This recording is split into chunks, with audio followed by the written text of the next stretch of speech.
Hello and welcome to Nurse God Christian. So sometimes you do a nice design and your client will ask you, can you please put a QR code on it?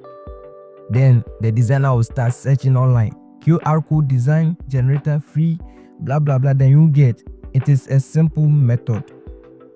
So in order to get a QR code, assuming this is the Instagram page of the client of which he or she want to use as a QR code, simply right click in your browser, whether Chrome, Edge or whatever. You see create a QR code for this page. Then I'll click on it.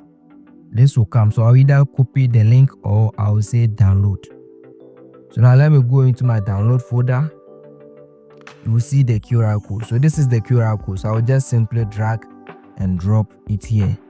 So if you have an iPhone or any software, you can just use it to scan this page. It works with every other page that you want. So let's generate another one. So I will set, let's say cars. Let's assume cars is our web page. Sorry, my internet is off.